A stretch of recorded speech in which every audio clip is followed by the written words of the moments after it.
It is with great pleasure that I invite the Senior VP of Engineering, the head honcho of that at Zepto, Nikhil Mittal, onto the stage to share his experiences and on the importance of upskilling to stay relevant in tech. First of all, good evening everybody. Thanks a ton, Pratik and team, for having me here. I think it's a great honor to be here and having a chance to interact with each of you. I think it was a great demo by Aman around Level Up. So myself, Nikhil, I lead engineering at Zepto. I think prior to me, the leaders on the hiring panel gave a lot of importance around what's the importance of leveling up. And then we had an amazing product demo, I think around the same lines. So I'll just be reinforcing some of those things, like what's the importance of leveling up in your career. And then also, like, how could we do that with some of, probably like examples from what all things probably I did in my career, etc. Right? And I'll start with a bit of background about myself, so that gives you an idea of about, probably some of the things that I'm speaking of. So I come from like a small town in Rajasthan, from a middle class family, did my, like Rajgarh in Rajasthan, did my schooling from there, and prior to that did undergrad in computer science from IIT Dhanbad, joined Goldman Sachs as a like software engineer after that. And I was like, just like one like many of you, honestly, just finding my way, how to get into this world of software development. Worked there for about 4 or 5 years, primarily in credit lending space. Fintech was very close to my heart at that point in time. Worked on some of the products. Unfortunately, they're not live in India, but Apple Card, if you have heard of, it's a credit card by Apple. I think they were the one that started the trend of metal cards. Now you see a lot of in India buy one card, etc. So worked on to that, and I always had that chill of building something on my own, and that's where I ended up leaving Goldman. And at Goldman, one of the challenges that we constantly faced was tech hiring, right? Something that I think has been the topic of today. And that's where me and one of my friends from Goldman ended up taking a plunge, left our jobs in Goldman. And the idea was to how do we solve tech hiring? We started building a video bot and to automate the initial screening round, the initial interviews, just to save the precious engineering hours, that gets wasted in the screening. And like try to build a video bot leveraging generative AI. It wasn't so cool back then, right? So people were not really ready to pay the premium that we thought. Very similar the way like Level Up is trying to solve for, reducing unnecessary redundancy that gets wasted in screening the candidates, which may not be the right fit, etc. And on the other side, we were also trying to like upskill the candidates, make them ready for the interview. So something in the similar space. We were like growing at a slow pace, always profitable, bootstrap startup. Ended up taking an exit because I think we wanted something that could grow a lot faster. And that's where ended up joining the founders of Zepto. And at that point in time, I think it was a completely different business model with a different business name. We started with that, launched it, shut it down, and then started Zepto. And I think rest is history, right? So I ended up becoming a sizable business today. So yeah, so I think that, and have like sort of done all sort of things at Zepto in the early days, from taking customer support calls to doing delivery by myself, to like figuring out real estates for the dark stores that we have. When we like obviously keep scaling Zepto, then focused a lot more on tech, product, data primarily, and now like I generally focus on engineering and data at Zepto.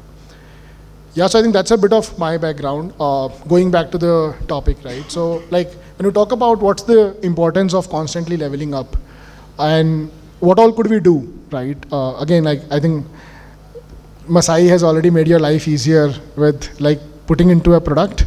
Unfortunately, it wasn't there when I was going through that journey. So, but I'll just speak of some of the other things that, that you could do along with leveraging such products out there.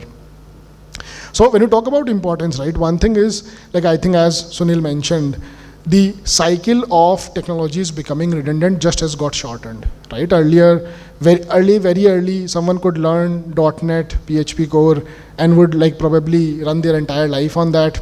ended up getting shrunk down to 5 years, and now like even 12 months is enough for a technology which is in hype to get died and another new framework taking over, right? And that's where it becomes like very important that that you constantly keep like upskilling yourself, keep learning whatever is the latest in the market. While the technologies keep changing, the fundamentals remain same, right? So it's more about having that direction and having that focus that I need to constantly keep learning what's there in the market. And it's not that tough, honestly, right? It doesn't mean that from one technology to another technology you have to start from scratch. But by doing that, right, what you end up doing is, so there are two paths too. One, you could, let's say, get a job, keep doing what's necessary, and keep growing at a standard pace and obviously you will be able to survive, right? There is a technology market, people need engineers, you will be able to survive. But it's a choice that you will have to make whether you want to survive or you want to thrive, right? And if you want to thrive and at what pace, that's where leveling up comes into picture, that obviously you would want to learn a lot more, you want to constantly keep upskilling yourself, and rather than just being an engineer who is just doing his job, you may want to move a lot faster than your peer set, right? And that's what I try to leverage in my career, right? That how could I achieve a lot better growth in a much shorter duration, right? Which otherwise would come like easily in a decade, if not more. So a couple of things that I will speak of apart from, I think, constantly learning, which is like very obvious. Second is one thing that helped me a lot is having a mentor, right? And everyone speaks about mentor, but there are very few who genuinely take out that effort to have a mentor whom they could seek guidance and take feedback. People generally reach out to mentors when they're in trouble, right? Either they're not doing well or they're feeling like a problem at a job, right? Like if you are there, it's like you're already late, honestly, right? Had you been having right mentorship, right guidance, you probably wouldn't have landed up in that situation in the first place. And when I say a mentor, it doesn't mean one mentor, right? So I always have had multiple mentors for different aspects of my professional journey, right? One person may not be able to help you on all the aspects that you would want, right? So one is like try to make a conscious effort, right? Have someone in your team or in your company whom you formally think that he is my mentor, right? And again, not the one which is assigned by company as a buddy. Obviously, if that same person turns out to be a mentor and works for you, nothing like it, but an informal relation where you're a lot more open, right, to talk anything and everything about it, right, whatever your concerns are. The second thing which I feel, people often underrate is your drive to take initiatives. So, and this is something that helped me a lot during my journey at Goldman, right? And even at a very junior levels, you can always try to find that, hey, what's one initiative, one self-initiative that I could took apart from the work that's assigned to me, right? If you're just doing the Jira tickets that have been assigned to like you, I think you've been hired to do that job. It's just you're meeting the expectations, right? There's nothing to boast about it. What you rather want to do is that can I do one initiative, and that's where you can plug that with your upskilling. So let's say there is a new technology in the market, not getting leveraged at your job. How about you spend some time, some energy, some money, and I think Sunil or someone also spoke about that, right? That we in India don't spend enough both time and money, honestly, to upskill ourselves and rely a lot on the company, right? So that's where if we could, like consciously take out the time and like spend money and energy to learn that, and then try to pick up an initiative where you could leverage that, right? So you are able to put that into practice, and like if you do that, I'm telling you, even with very small wins, like the leaders are going to appreciate that a lot more, right? And what actually that opens up is it creates a visibility for you that, hey, this guy is excited about this technology and has got his hands dirty. And it also creates a possibility that tomorrow, if there is a better project out there, you may be the chosen one who works on that. So if I talk from Goldman example, when I joined, I was working onto a legacy infra that was 25 years old, right? And it wasn't very interesting, honestly, right? And I constantly keep nagging my manager that, hey, I want something better. This is not something which is working for me. He gave me better projects, etc. But always I always constantly was dissatisfied, right? And I constantly kept expressing that. right? And that's where another element that I'll touch base upon is, in early phase of your career, you have nothing to lose, honestly, right? You don't have a family who depends upon you. Like, again, there may be some exceptional scenarios where like your family relies on your income, but there's nothing to lose. And I've seen people whom I've given this, that, hey, why don't you express that to your manager that you don't like your work? And people often get worried about that, hey, he or she may think I'm not enjoying it, and it may impact my perception, my performance, etc. Right? Like, what's there to lose? Right? Let's say, even if that happens, I can tell you 99% of the time you will end up at a better place than where you are. Right? So, like, have that risk appetite and express that openly that, hey, I'm not enjoying this. And just going back to the example that I was speaking of, because there, I was constantly being very vocal about that, hey, I'm not liking this, but that also doesn't mean that you don't do that work very properly, right? You will get prioritized only if you are delivering, like, really, exceeds on what you are doing, because you also have to win that trust of your, leadership that, hey, this is the guy I could bank upon. And that's where the project that I spoke of, right? Apple Card came in. Like, I was fortunate to get on to work to that, which was like completely new stack. Goldman have always been into investment banking. The systems were not built for, like your B2C banking, where the transaction volume is very high, the amount is very low, etc. And the reason I got that was purely because I always kept that highlighting, with my managers, had that risk appetite to say. And I had got a lot of skill sets around how to build scalable microservices, and had done some POCs internally to solve some of the problems that no one asked me to in my own free time, right? It wasn't obviously coming at the cost of organization. So taking those initiatives, being vocal about it, right? And if you over the time build a capability to sell your work, right? Because at the end of the day, all of us are salesmen, right? Whether we like it or not. And as you grow senior and senior, that becomes even more important. And if you have that ability to sell your initiative, nothing like it, that itself will put you in a position where you will end up getting opportunities that many of your peers won't get. And that will force you to level up, right? Because then you will be put up in challenges which otherwise wouldn't have been easier.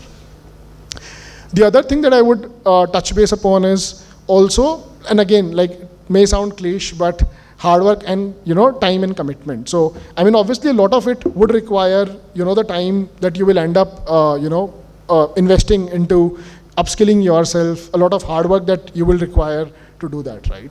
So you should also be ready for that. If you really want to move a lot faster than your peers set, I don't think there is an alternative to putting in that time or that hard work, right? The second thing which I would want to highlight, and I think unfortunately a reasonable amount of software engineers often ignore, and I have seen that the ones that ignore, the ones that follow it ends up growing a lot faster, is having empathy with your users, right? Building a deeper understanding of the product or the business that you're working upon. I think Aman also highlighted on it during the Level Up demo that while our core job, let's say, may be to code, but as you grow senior and senior, it becomes very critical to understand the business that you are solving problems for, to understand the product, and to build that empathy with users. Like, I'll tell you a couple of engineers, right, whom I find very strong at Zepto. One of the reasons why they are, considered stronger than others is because the inputs that they give in their different discussions with product and business. And the reason that happens is because of the deeper understanding that they have been able to build around product and business, right? So do not think that, hey, it's not my job, I just need to build what I have been asked to. Rather, question whatever you are given, hey, why we are doing it, what's its impact? Why should we be building it? Think of if that could be done with some of the existing, functionalities, capabilities, features, right?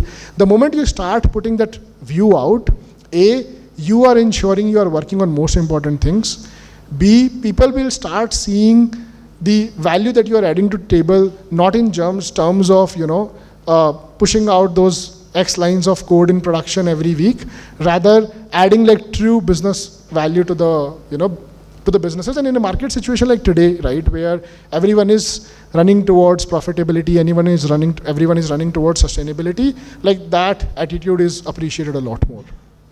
Right. So again, that's something we also encourage a lot at Zepto, and that has also helped a lot in my career. So like when I joined Zepto, right? And when I did like all sort of these things that I spoke of, that has actually acted to my advantage. That over time, just having that advantage of being from the beginning, ended up building a much deeper perspective around business.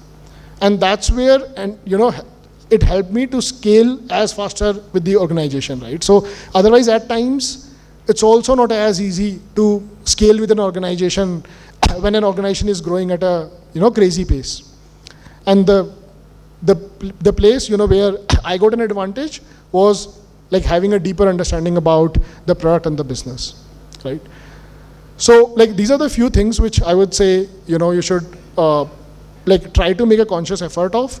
And the last thing which, like again, in terms of how do you get such opportunities, is try to build a network, right? And generally, you will find that more than often, a good network will land you into like really good opportunities, which otherwise you may not find via, I would say, traditional mechanisms, traditional methodologies, right?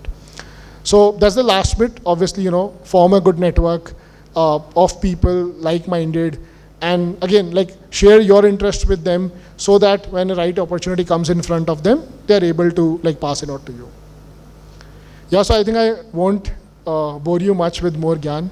I'll conclude it there, but I'll open up for questions, right? So if you guys have any questions, any things where you would want me to double click on, would love to take questions.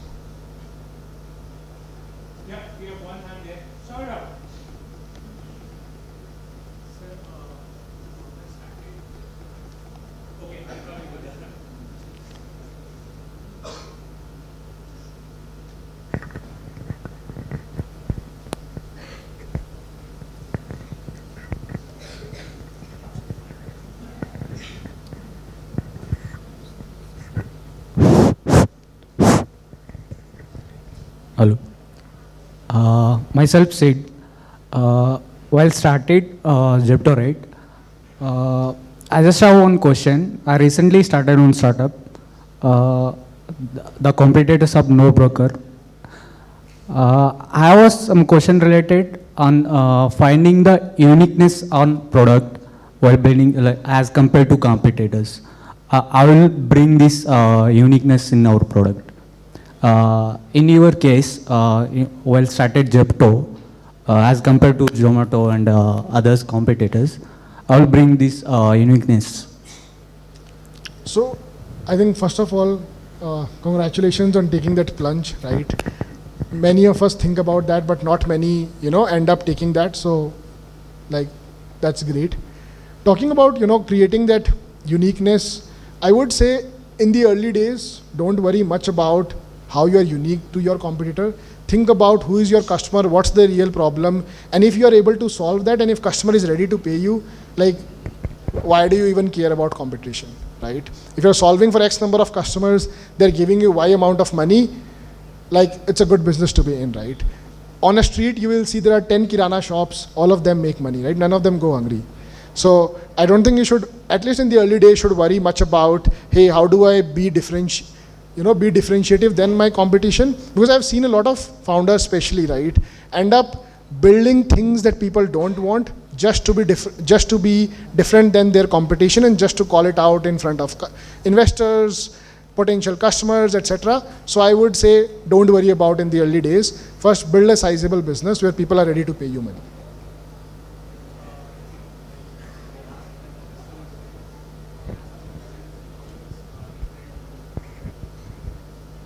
Sorry, I'm not able to hear. Can someone please pass the mic to him?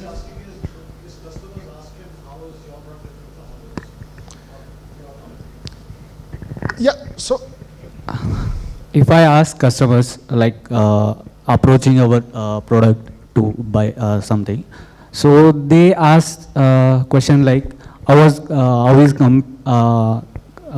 different from competitors? How is doing different? Why choose you? So I think just ask them, like, do they really have that problem, and has then competition been able to solve for them, right? If so, then they are not really your customer at that point in time, and if not, solve for them, right? They will have their answer why you are different or better or worse than them. Yes, I mean, thank- we genuinely couldn't care less about our competitors in the early days. Okay, sir. Thank you, sir. Hey, I have a question.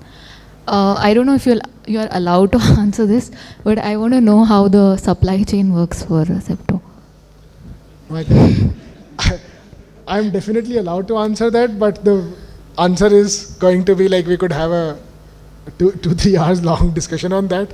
I think so. I'll summarize it in very brief. So we operate in a hub and spoke model where basically we have these smaller delivery hubs in each of the neighborhoods, like couple of them in Koramangala, couple of them in Balandur, couple of them in HSR, etc. And then we'll have a large facility outside city limits, generally let's say one very far away in Bangalore. And then basically we'll source directly from brands, manufacturers, farmers to those large facilities, and then do a daily milk run between this large facility and the smaller dark stores. And then we have our own dedicated delivery fleets at each of these delivery hubs, and leveraging which we will deliver into whatever radius you are from that delivery hub. How do you solve this traffic problem in Bangalore, like especially in areas like Balandur and stuff? We don't solve that. Like how does it deliver so fast? Yeah, because so generally majority of the times we deliver in very small radiuses, 1.5 to 2 kilometer and all.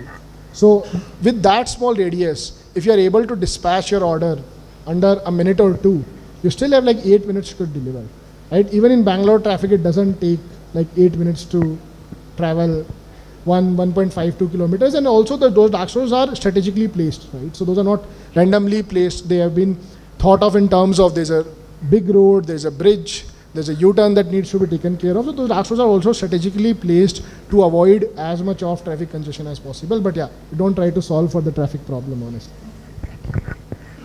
Hi.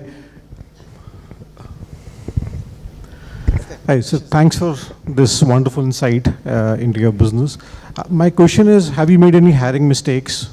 And if yes, I'm sure you must have, everyone does. What changes have you done in your hiring process to make sure that you don't recommit those mistakes?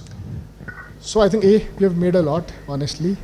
Over the time, what we learned was, earlier, obviously, we were having a right balance of the technical skills and the cultural fitment, right?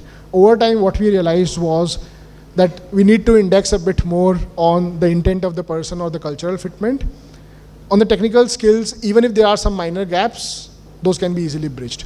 So we started indexing a lot more on the cultural fitment over time, and that has helped us a lot to reduce the number of hiring mistakes. Because majority of the times when we call it hiring mistake, it was barely a skill issue, honestly. Majority of the times, if I look back on our hiring mistakes, those were more cultural fitment issues. So it was more like just revisiting why someone was a bad hire, and we could see a very clear pattern that they were like great folks, very competent, and I'm sure they would be great asset to many other organizations. It's just that there wasn't a very good match between us and them.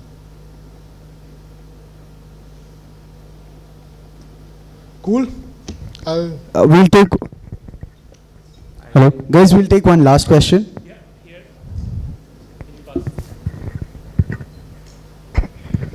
Hello, yeah, I'm Ankur Keshavani.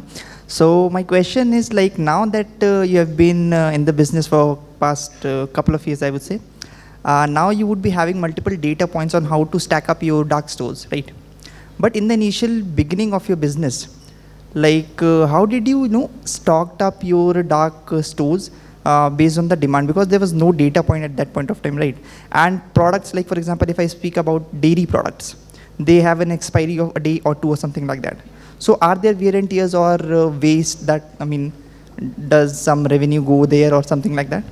No, that's a great question. I think so. While in the early days we won't have our own data, like let's say first party data, but you could always do market research and get third party data, right? So we would walk into nearby supermarkets and see what are they selling. Okay. That's a very good proxy to what sells in this area, right? Because they have been there for a while, have done enough sales, and that ended up becoming a good starting. So they were comfortable sharing their data with you, is it? They don't have to share. You could like okay. just go and I got it. see and what all they are Okay, selling. Right? thank you, thank you. And then we structurally collect a lot of data from users. So in the early days, every time user won't find, there used to be an option to suggest products, right? And user will do a lot of suggestions. We'll look at null searches data. User is trying to search something, but it's resulting into null search. We don't have that. So a lot of structural solutions around taking suggestions, looking to null search data, etc. also helped us a lot. Okay, okay. Thank you so much. Figure out the right assortment.